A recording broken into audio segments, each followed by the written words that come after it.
Hi everyone, and welcome to today's latest mix up video from Monster Hunter World. Today's set is going to be focused on the Galea Rune GreatSword, a greatsword that is the number one ideal greatsword to pick out of the following three if you care more about the extra damage and better jewel slots made available for you. So the Galea Rune GreatSword is a rare D8 sword which has 912 attack, which equates to 190 raw, so it's going to hit hard but not as hard compared to the Wavering Ignition GreatSword, which has a higher attack value compared to the Galea Rune GreatSword. It also has 2 level 2 jewel slots for wider customization, a good portion of white sharpness, 210 blast status, and the built-in haste and recovery skill, which works great when it activates, but not something that worthwhile to fully maximize around for, especially for a greatsword. But nonetheless, it's still a great skill to have. It's a rather suitable weapon to use for those in the higher rank, because it is a great side weapon to use for its personal damage, mainly around its true charge attacks, and if you were to focus more on min-max around the greatsword with its very but balanced stats, then this is the ideal weapon to go for, unless you want to go with the sticks version so you don't have to sharpen so much. However, the trade-off for this is the low raw threshold, which to me for a weapon that has only 190 raw, without no buffs or further armor skills attached, it still hits pretty hard if you were to do a full true charge attack, but not as hard as if you were going to use the Wavering Ignition, for example, which reigns supreme for its attacks and raw when utilized properly. Now of course this isn't a fair comparison to make, since both weapons are geared towards two different playstyles, and the Ignition at the current moment is the only greatsword in game that easily beats out all the other greatswords because of its unique stats. But a slightly fairer comparison to the weapon would be the Magda Protestas, I believe I said that right, 2 greatsword, which is a very much near identical weapon to the Ruin, with a few alterations. For starters, this greatsword has 1056 attack and 220 raw, which beats the Ruin straight away through sheer raw damage, but has minus 20 affinity because of its high raw, which is considered a trade-off for all high damage weapons.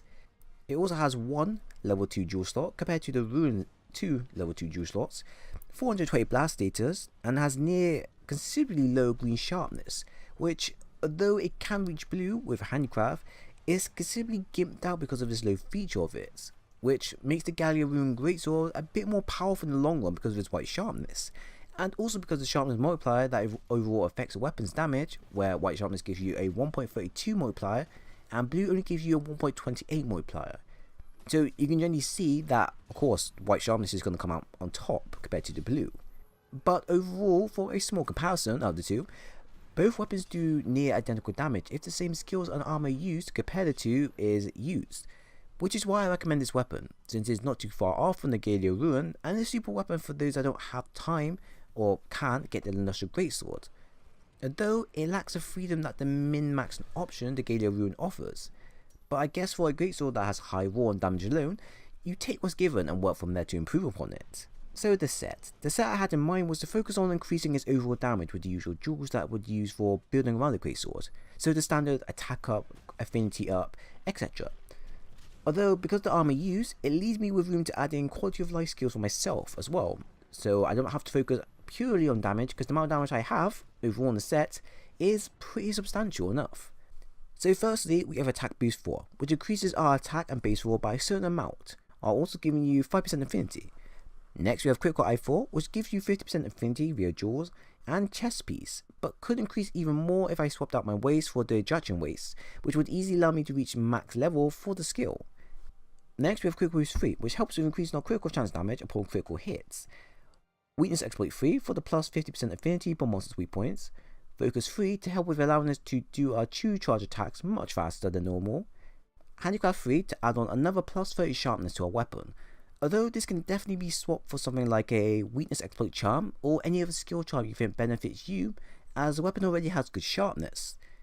Then you can swap the legs out for the Luster legs for the 2 jewel slots and add in the missing tenderizer jewel, and then maybe a sharp jewel as well if you have it. Next we have blast attack 2 for the extra blast build up, maximum might 2 for the plus 20 affinity for our weapon, and lastly haste and recovery, which is the extra skill that comes along with the Luster greatsword. Overall, this will equal to 1042 attack, which equates to 270 raw, including power talon and power charm added, 403 defense, 90% affinity, and 240 overall blast status. Now, with all the following skills and duels attached to the set, you have a set capable of reaching 800 plus range for damage upon true charge attacks, which is a very healthy number for all true charge greatsword playstyles to ideally reach. Now, add in the fact that you can trigger your blast status for an extra 120 flat damage, and you'll be downing and destroying monsters' health within only a few hits, if the blast status actually triggers, of course.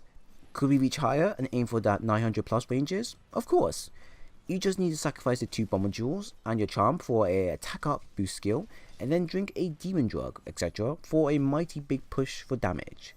But what we have here though is substantial at best, which I personally like since you're given a lot of freedom to build around the set how you like, and yet you won't be that gimped down for overall damage if you want to add more defensive skills, for example.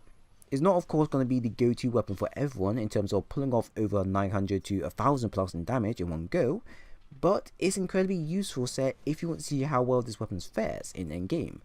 And let me tell you, it fares pretty damn well against any monster you face, as long as you hit in the main weak points, of course. But that comes to the end of the video. I do hope you enjoyed the content. If you enjoyed it, then do leave a like, a sub, and do also press the bell button to stay always updated when I upload, as I would appreciate a lot if you do. But like always, thanks for watching, and I hope to see you again soon.